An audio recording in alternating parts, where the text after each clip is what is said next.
this with you. I'm gonna hear, yes, I know, sorry. I forget my children too sometimes, but. All right, so I'm gonna go ahead and put it over to my friend Jacqueline, and she will go ahead and do our presentation for us. Thank you, Jacqueline, for coming. Lights that I can down here. Oh, yeah, I can do that. Sit over here.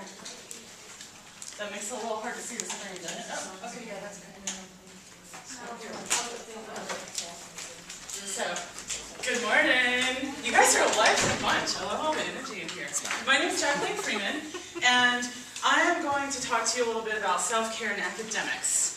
And I'm an academic coach. I taught for 13 years, teaching communications, writing. Got my start in nursing school, actually, before I changed my major to English. My parents were really excited about that, you can imagine. Taught for 13 years in English, communications, women's studies, and then started doing student success and student affairs, and was an academic coach at a med school in East Mesa, and really found my niche. I mean, I love to teach, but academic coaching I really, really love. In the 13 years that I taught, one of the things that I noticed over and over again was that students weren't succeeding not because they didn't have the intellectual capacity to succeed, right, but because of their internal self-care, right? The stories that they're telling themselves about their capacities, the relationship with school, the material, and the way they lock themselves into these things, right? So I'm going to be talking to you specifically about that, because that's what I do full-time now. So, this is still really bright. It's hard to see. Okay. I don't think that light is not supposed to be on yet. How does that, I don't know where that comes from. Yeah. How do we... Is there a light by the phone? So, okay, academic survival mode. Does anybody have an idea what I'm talking about when I say that? Anyone have a feeling of that? How would you describe academic survival mode? Waking up, going, okay, what day is today? Which kids do I got to get where? Today, make sure my assignment, I never stop. Constant crisis. Constant crisis. Constant crisis. Okay. And feeling like you're always just in coping mode, right? Okay. Yeah, what about you? What would you say? Choosing which is the priority when it comes to, not maybe being able to do all the required reading because you're focusing on the paper and the assignment, choosing what's necessity to get by. And that is a big part of the coping mechanism, right? But it doesn't have to be stressful, right? So you do have to make managerial decisions, right? There's just not enough time for you to be able to learn absolutely everything. You do have to make those managerial decisions, but you don't have to beat yourself up about it, right? And that academic mode of walking into class and like any distraction is going to make you really upset because you have to get it all right now, right? If you miss one word, you're going to be behind later. Do you know what I'm talking about? Right? So a lot of people get stuck in that, and it's really going to damage your ability to be able to process the information, right? So that's what we're going to talk a little bit more about. And like I said, 13 years of experience writing, also do test prep and things like this. So this is the background that I'm coming from.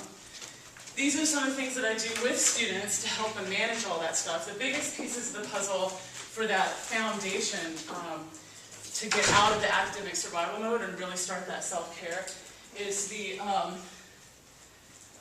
where is it? Time priority management is a part of this, right? And success skills, like making sure that you're getting your life in balance, right? When you're talking about, most people think about study time or having a good study plan, and they're just thinking about contact hours of the material, right? But your eyes are not silly putty. So you have got to sleep. How many people do that regularly? Not enough? Okay, good. Not quite half, but so you have to get sleep, right? If you are getting any less than 6 hours a night, you're kicking yourself in the foot with that, right? During sleep is when the brain is actually doing the learning. So sitting and pressing your face to the material isn't going to help you learn. It's the sleep that helps you process it. So nutrition, also huge, right? If you're not giving your brain what it needs to do all of that work, then you're also shooting yourself in the foot with it, right? So, and exercise. How many people have got exercise as part of their study plan? Okay. Still less than half, but I'm glad to see at least that many hands going up. So there have been a lot of studies released lately where they're talking about the role of exercise in neurogenesis, right? So just like exercise stimulates the muscles of the body, and will start declining if you stop doing it, right? It also stimulates the neurons in the brain. So when you have exercise, how many of you drop it midterm week and final week? Oh, come on. You're all like still exercising during midterm final week? You guys are pretty amazing. So most people will drop it during midterm and final week, right? They think, okay, well, I don't have time for this. I've really got to get the time in with the books. But since the exercise is helping you build the capacity, right, then you really are shooting yourself in the foot to drop the exercise during that midterm week or that final week. That's when you need it the most. And it's going to be the same thing when you get out into your careers. It's going to be really easy, right, to get into this place where you've got deadlines rolling and there's all this stuff that you have to do, and the exercise will be the first thing that you end up kicking to the curb, right? But it's the exercise that's going to give you so many things that you need in order to be able to cope with what's going on. So, and then this element, the Myers-Briggs learning personality, how many of you have heard about that? Okay, cool. Myers-Briggs is a personality type analysis based on the work of Carl Jung. Carl Jung, people are familiar with him? So he was Freud's predecessor, right? So it's the only scientifically based personality assessment.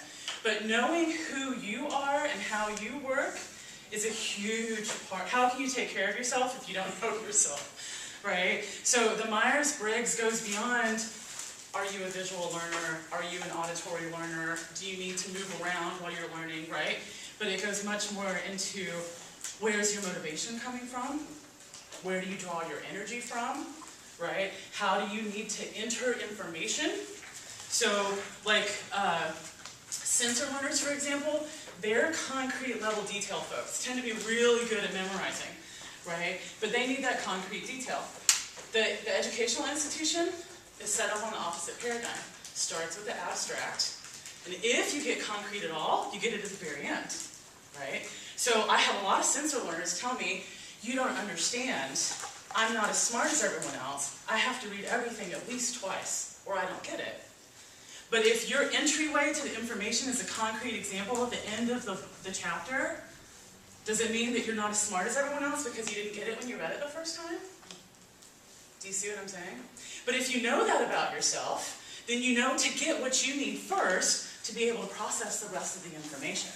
And once you know that about yourself, then you can stop telling yourself these stories that you've been building up in your head for such a long time. Does that make sense? So, really, really important part of self-care is to know yourself. So, if you're in that academic survival mode, full dilated pupils, popping up an hour before your alarm clock goes off with a to-do list already running in your head, right? Getting into that place in class where you're really irritable and distracted and feel like if I could just stay home and watch this with no one around, it would be better, right? Anyone have those kind of feelings too?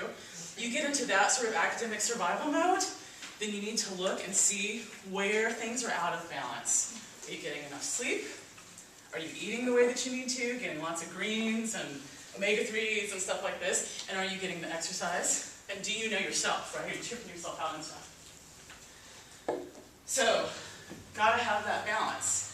So looking for these places in yourself where things start to go wrong, and I think for us, our lifestyles are so fast-paced that we're so accustomed to it, we don't even recognize, right, that we're out of balance.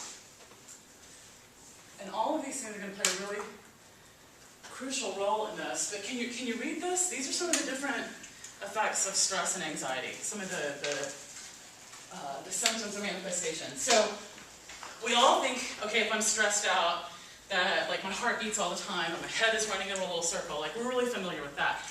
How many of you would have thought that identifying with the victim in films could be a sign of stress or long-term anxiety? And how many of you do that? I cry with people. Right? So identify with the victim. Why? Because the victim or the underdog has everything against them. Right? And you're rooting for them to make it. Because that's what you feel like, because you're under a lot of stress and anxiety. But that's not something that we see as a red flag.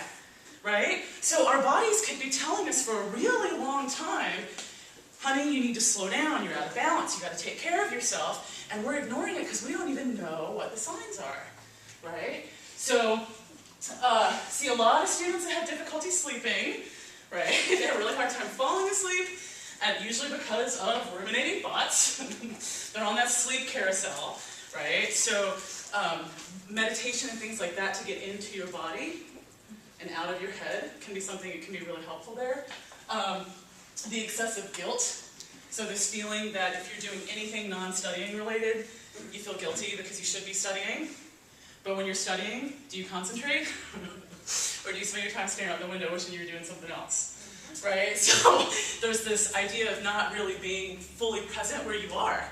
Right? So you're in one place, your head's the other place. You go to the other place, your head's still somewhere else. Things are really out of balance. So for the physical symptoms too, for women, changes in menstruation.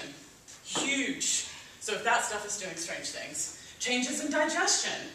Things not rolling the way they used to, right? Then that can also be another symbol, another sign of stress. So when I'm working with students, and I have a very extended list that we go through to check, so that you can really become aware of how your body responds to stress. And one of the ways to kind of tell what the difference is there is to spend a little time doing a meditation. You can find lots of free guided meditations that are 5 or 10 minutes online, right? Sit down comfortably, do a meditation, get down to that totally relaxed place, and feel what it feels like in your body to be stress-free. Does anyone have a memory of what it feels like? So, if you get back to that place and really connect to what it feels like to be stress-free, right, and you're aware of these kind of symptoms, makes it a little bit easier to have because your body is going to be one of the best allies that you've got in the fight against stress and anxiety, right? So if you can get it down in the body and make that connection and listen to what your body's telling you, then it'll let you know, hey, we're out of balance, we've got to fix something here, right? But we keep pushing ourselves to get more time, to get the grades, so you can get the internship, so you can get the, right? But if you've been ignoring all of this, if you see this big purple splotch in the middle, right, the effects of anxiety on thinking, confusion, inability to make decisions, memory loss, right, poor attention span, pretty much everything you don't want to have happen on a test, right? So then we see that we're making a really bad transaction there. If we're sacrificing self-care to get a little bit ahead of the game, and then we walk into the test and we can't perform, because what the anxiety will do when it gets to a certain level, it will literally start playing Red Rover with your dendrites. It goes through and pops those connections, right? So that feeling that you have on the test of seeing everything on the page, but the diagram you need. You can even read the caption, right? You ever had this? Figure 6.7. You know, right? But you can't see the diagram you need.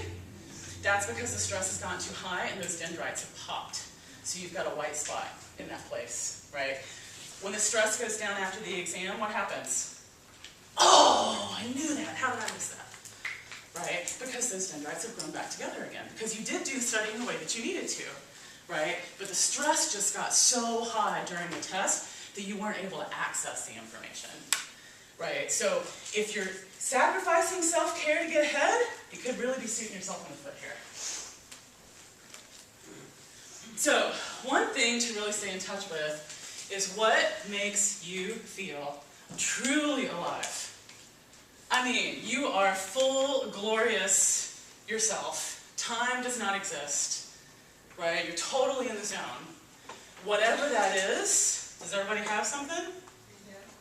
Whatever that is, you've got to stay in touch with it. And you may not be able to do it 4 hours every Saturday, like you did before you were in a program, right? But you can still stay in touch with it. Because that's going to be your rock that you can climb up on when tidal waves start coming in. Because those things that you really love, you take obstacles and frustrations and failures and you deal with them in a really different way, right? There's a lot of work involved in honing a skill. If you're a long distance runner, or you play violin, or you draw, or you're a baker, whatever it is, right? There's a lot of skill and practice that has gone into that, but you don't notice it because you love it so much, right? And when you have a setback, it doesn't floor you and you say, I'm not going to do this anymore. Screw it, right? You find a way to fix the problem and you hit it again, right? So really, really important to stay in touch with those things in your life that really feed you, because that's the place where you can watch yourself and see how it is that you handle problems and solve problems and how you talk to yourself, right? When you hit obstacles, and then you can transfer that into the places where you're having more trouble. I had a client talk to me that a lot of times when I ask this question in my office, people just start crying because it's been so long since they've done the thing that they loved. And I had a client that she was a long distance runner and had not run at all since she started medical school. Not even like 2 or 3 miles. Nothing. She had not run since she started. So I asked this question and she burst into tears. Not surprising. So a couple of sessions later, we're talking about testing strategies, and she comes in, she's like, oh, well, leave it to me to do this. You know, of course I'm gonna, this really negative self-talk. So I asked her, could you get through a marathon talking to yourself like that? No. Then why are you talking to yourself like that for school? Right? So once we were able to make that connection, she took off. And we saw the mental self-care get a whole lot better because she realized that she was treating herself differently than she treats herself when she knows she wants to perform in something that really makes her happy. Does that make sense?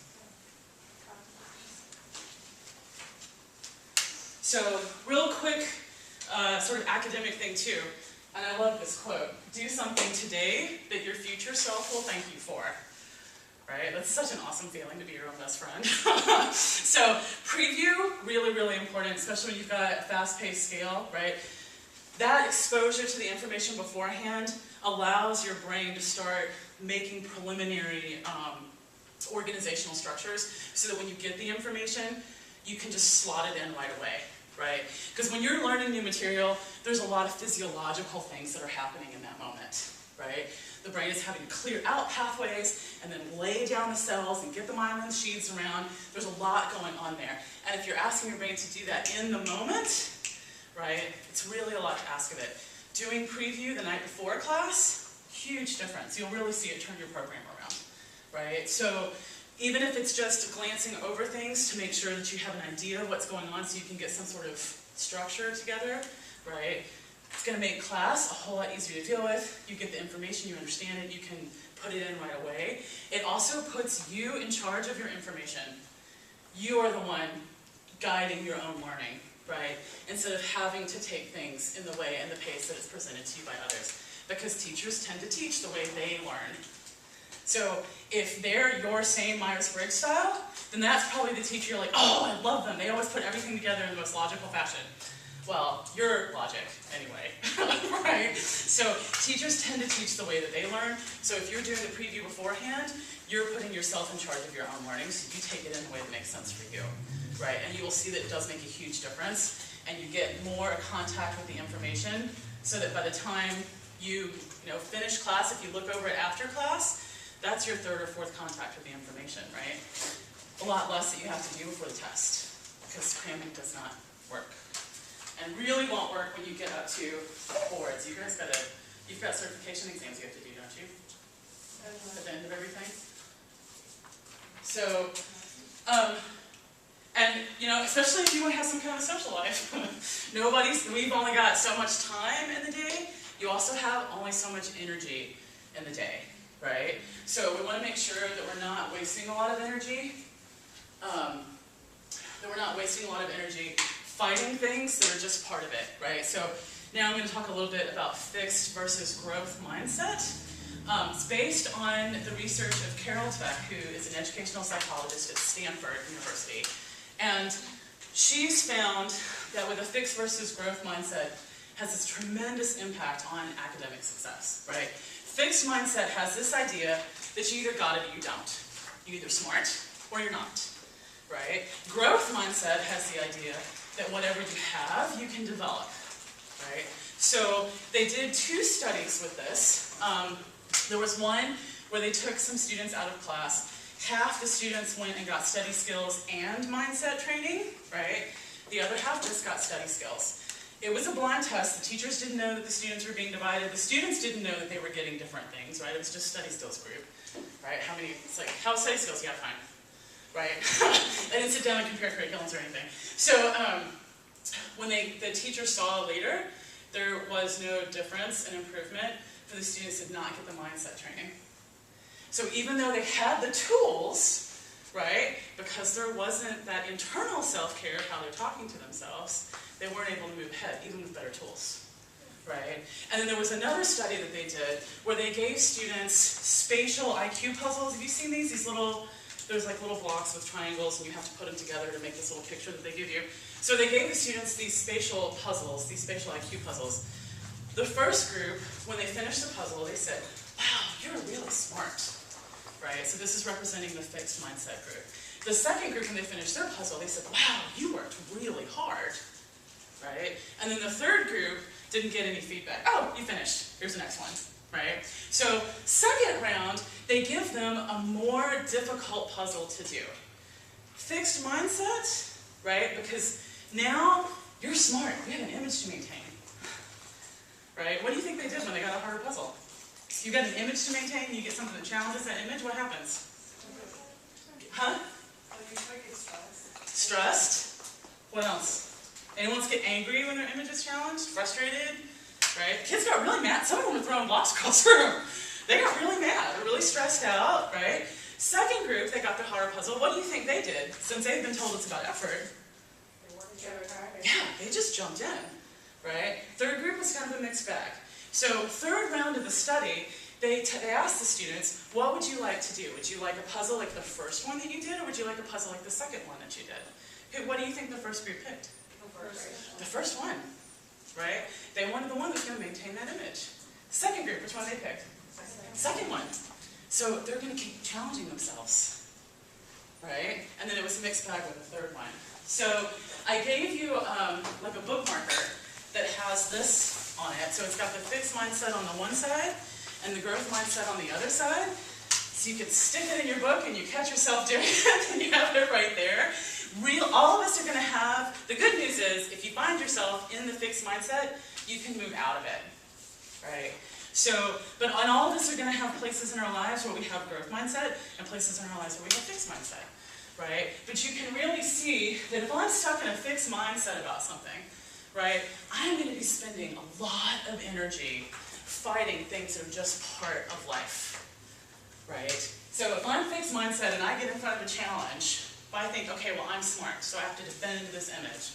I get in front of a challenge, I'm going to avoid the challenge, I'm going to get defensive, I'm going to try to run away from it, I'm going to tear it down, I'm going to start all this stuff. So obstacles get really, really upset because, okay, well, what if I am stupid? What if I can't do this? What if my Aunt Sally was right? What if my ex-husband was right? Right? What if the kids from 5th grade were right? Right? This is the stuff that starts coming up when you hit those walls. Right? So that effort, well, why should I even try so that I can be proved full at the end? Right? This is the kind of stuff we start doing to ourselves. Criticism. Oh, don't even start. Right? If you're in the fixed mindset and you get criticism, you're going to defend yourself, you're going to get angry, you're going to tear down the person that did it, you're going to do everything but learn from it. Right? And again, it's that magnification. So now you've had these voices in your head, now it's on the outside feeding it back to you. Right? Double whammy. So you're hearing it from two places. Success of others, really threatening. Because if intelligence is some kind of pie, and you're really smart, then my piece must be smaller somehow. Doesn't make any sense. Right? But it's what happens when we get stuck in that fixed mindset thing, right? So result is going to be that you end up being stuck. Just like the students in the puzzle study, right? They end up not choosing the thing that's going to challenge them and push them to the next level. So, but if we get over to the growth mindset, right? So growth mindset, whatever I have, I can develop a little bit more. So get into challenges, awesome, now I can take it to the next level. I can't grow until I have a challenge, right? So obstacles, they're just part of the game. Since I know they're part of the game and not a signal of my ultimate failure as a human being, it makes it a whole lot easier to use the energy. Because obstacles are going to cost energy anyway. So why put more energy on top of that by beating yourself up about it? Do you see what I'm saying? So, and the effort, right? I'm not going to get better at anything if I don't put effort in it, right? So, criticism, I remember the first time I saw this presented at a conference, the presenters were like, people in growth mindset embrace criticism. And I was like, yeah, great. Nobody embraces criticism. And then I started thinking about it. When it comes to the things that I really love, right? I'm a really, really good cook, I'm a really good writer, and I'm a pretty good artist. So when it comes to the things that I really, really love, I actually seek out people to criticize me. Because I've done everything I know to do to be better, and I can't get it to a level I want to get to. So I will find someone that I know will give me really honest feedback, right? So not only do I embrace criticism in those places, I seek it, right? So if you're fully over in growth mindset, you may even start seeking criticism, right? So success of others, oh my gosh, how did you do it? That means it's possible. If someone else did it, it means I can too.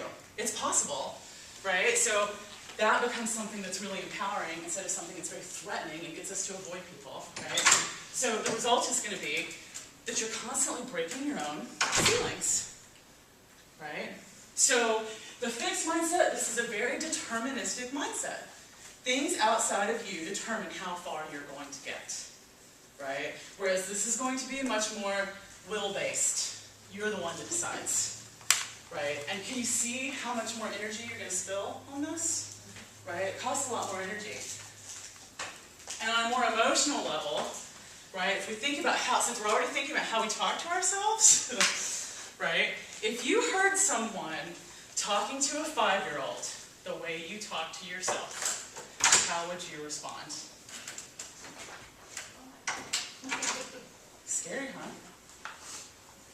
If you saw someone talking to a 5-year-old the way you talk to yourself, how would you respond? Would you think it was fair? Would you think that they were going to motivate the child to do anything? Huh? Yeah, you think, oh, that's traumatizing, what are you doing? Right? So you can see that it's going to shut a 5-year-old down. There's a 5-year-old inside of you, right? So really think about that self-care and how we talk to ourselves. If friends talk to you the way that you talk to yourself, would they be your friend for real long? Can I just use an example? Yeah. Well, one of the things that I do to myself is I always say you can do more. You can fit in more. You can keep going. You know, oh yes, you can say one more. You can say yes to that project because you can fit it on a Tuesday night, even though that's your only free night. So I keep telling myself, don't say no, don't say no. Say no is bad. You want to help people. That's what you are as a social worker. You're a helper. Do. So if I was hearing somebody else talk to a 5-year-old like that, I'd be wanting to call child labor law, right? Because that's wrong. So I think if you just try to think of those things, negative self-talk doesn't always have to be you suck, you suck, you suck. It can also be damaging in another way as well. Yeah. Especially for myself. And remember we talked about that, how I need to learn how to say no. Instead of learning how to say no, I know how to learn how to say yes to myself, and just changing that mindset. The same thing can be for this as well. Yeah, absolutely. And when you catch yourself doing that, rather than have you guys studied like critical parent, cowering child kind of stuff? Have you done those sort of things? But instead of getting into this argument with that critical voice, right, which a lot of times just expands it. Now you're in this, then you're like 3 steps away from being one of those people that walks down the street in the middle of the sun in June and July, like yelling at themselves. So, I mean, but this is where this comes from. Like, whenever I see that, I'm just like, I know where they are, right? Like, I've had those conversations with myself. I just did them internally, right, until I learned a couple of things like this. So, like, instead of trying to argue with that voice, because then you're still feeding an energy, you're still losing energy that you could be using to do things that are actually going to make your future self thank you, right? Then just go in, so pretend like that really negative voice is someone in your community that deserves a lot of respect from you that you would never talk nasty to. Everyone got an idea of who that would be, right? But how you would defend that child in front of them, right? So you come in and add a 3rd adult voice that says, hey, wait a second, that's not really fair. We did this and this and this, so to say we never, it's not really fair, right? So just bringing that sort of voice of reason into it, bringing that growth voice into it, begins to change that dynamic a little bit, right? So that little by little by little, that critical voice just doesn't have the place that it does, or that it can't lock in. Like, it'll come by and make a couple of comments, but it goes right back away again, because that circle is already taken care of. You've already got that self-care so well established, right? And it is a step by step.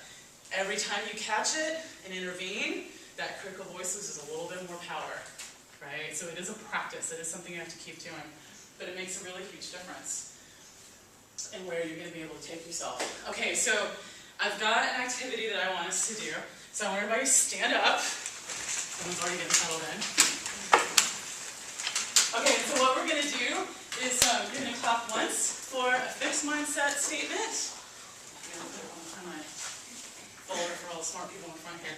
Okay, so you're going to clap once for a fixed mindset statement, and you're going to clap twice for a growth statement. Does that make sense? Okay, if you fail, you'll be a failure. So, just one for that one, right? Okay. I don't know how I'm going to manage, but I'll learn. There we go. Most successful people had failures along the way. There we go.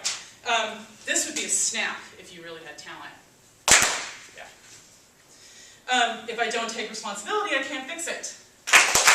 There you go. Ouch. Okay, listen. I could learn something.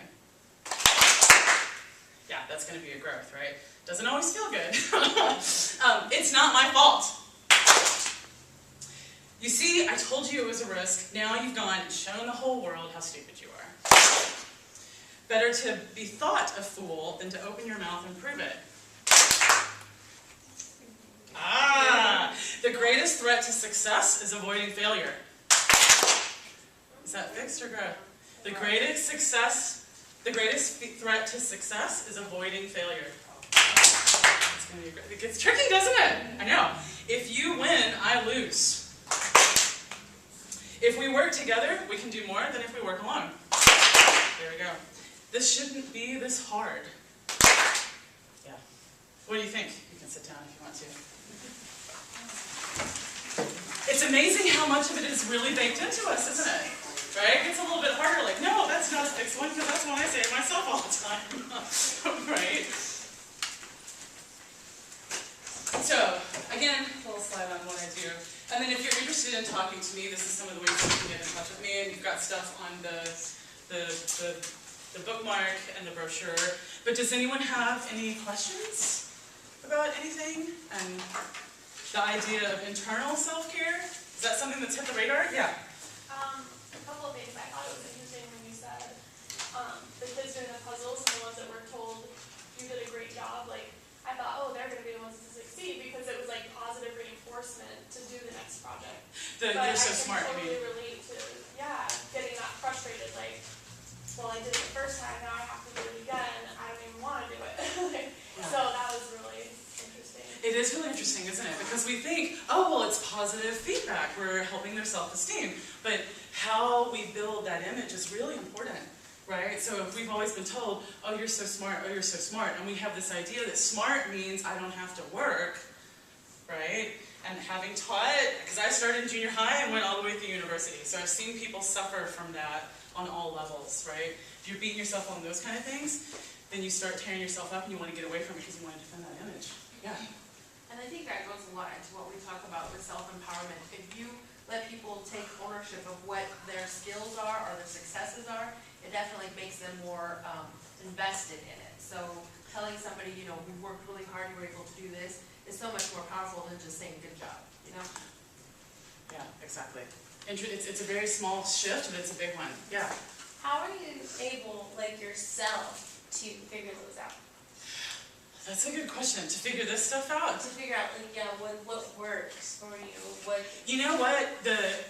Like I talked about earlier with that, having that connection, befriending the body, right? Your body is going to be one of the best allies that you have. Your body holds all your memories, but it has no ego. Right? And every thought that you have releases this flood of chemicals. So we get so used to these tracks in our head, right, that we don't even hear it anymore. It's like refrigerator noise or the air conditioner. Because we're so used to it. But the body still feels it immediately. So if you spend a little time really connecting with what things feel like in your body when you think them, then it becomes a lot easier to catch what is pushing you to keep going further and get past where you thought you could be, and what's actually pulling you back, right? Thoughts that are holding you back will feel bad in your body. You will feel it somewhere, right? So as soon as you catch that thought, or you have thoughts that you know are negative that you're trying to stop, right? So I think all of us have probably got enough self-awareness to be like, okay, I need to quit thinking that. I need to quit talking that way to myself. So when you catch yourself with a thought you already have, right, then think for a moment. Just be, you know, like that, just step back. You're not judging, you're not telling a story, but just feeling what it feels like in your body. Okay, I feel like an icky feeling in my stomach. I have this weird twitch in my ankle. I've got a tightness behind my right ear. Whatever it is, right? Get connected to that, and then the body will let you know, hey, got that twitch behind my ear. What are you doing up there?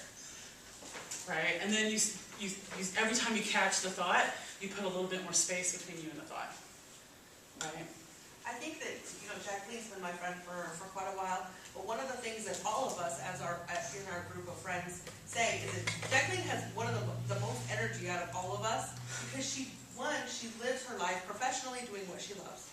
And then on the outside, she plays hard too. So she is all into the art. She eats and cooks delicious food. She exercises. She does all of the different things that she likes to do. She does dance therapy. She does all kinds of cool stuff. And so, if you find what you love and do that as your profession, and then you, outside of your profession, you also surround yourself with people that are positive and do positive things for yourself, things that you love, your life will be... You gotta feel that well. Whew. Right? You gotta feel that well, and you gotta fix the places where the well is leaking. Right? So the negative self-talk is the places that start putting holes in the bucket. So that even though you're filling the energy up, it goes out right away. Right? If you find the time to do the things that fill up your well, you'll be able to get all of it done. Almost all of my adult life. There was a little time in Holland where I was trying to be very grown up and not play as hard as I do, right? And so just do all the things I was supposed to. And I ended up not getting as much done, right? Whereas my undergrad, I played as hard as I worked, and I was a single mom going through school, and I put on a one-woman art show. At the end of 1 year, I was writing pieces for the theater, right? Giving dinner parties. So I was doing all this stuff because I was doing the things that I loved, and that gave me the energy to keep doing. So when I sat down to do things, it got done quickly also, because I was focused, because I was happy, because I had energy, because my mind was clear, right? And then through my master's, I felt like I had to grow up and fell more into these sort of like shoulds that society tell me how I should be and how I should do it, and how I should act and what I should be happy with, right? I did very well in my studies. I did not paint one painting.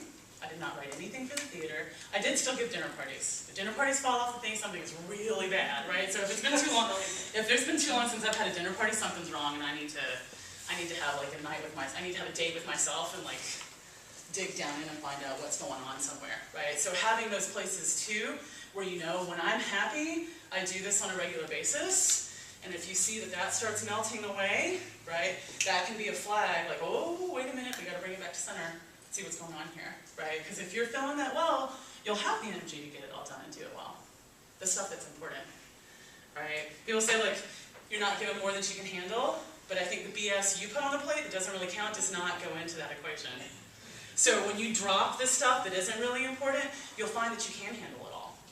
But it takes a lot of self-knowledge and self-care to be able to get to that place. Really being attuned to what your body tells you. For me, that's been the most helpful, because my body doesn't lie and it doesn't have a story. Right? It's not. It just needs to do the things it needs to do. Any other questions? Yeah. Just like that comment of never being able to say no, and then you like grab all these things and then you feel like a quitter if you stop at something. Like, how do you like prioritize? I think for myself too, getting tuned into things. So I don't say yes right away, right? Unless it just feels really good. She called me, asked me to do this. I was like, yes. It was an immediate yes. Everything would be saying, yes, I want to do that, right? So then I say yes. But most things, right, if I have any kind of apprehension, let me sleep on it for a night and I'll get back to you. And then I really pay attention to what my body is telling me about what I need to do there, right? And then, I'm sorry, because this is a really fantastic project, and you would deserve like the best, most present person to be on it, and I'm just not going to be able to be there for you for that, because I'm going to be spread too thin if I take that on. But let's talk again in March, right? So sometimes you want to leave the door open, sometimes you don't, right? Sometimes you don't want to let people think you're taking applications. Right? So, but just if you're saying yes to yourself, then you can do that gently but firmly thing, right? Because other people pick up on those, like, oh gosh, I don't want to be a quitter or this or that. And so other people pick up on that on a really subtle level, and they hook into it and will keep pulling on it until you get sorted, right? But once you're sorted with it, then your no is a no, and everybody knows that, and they back off.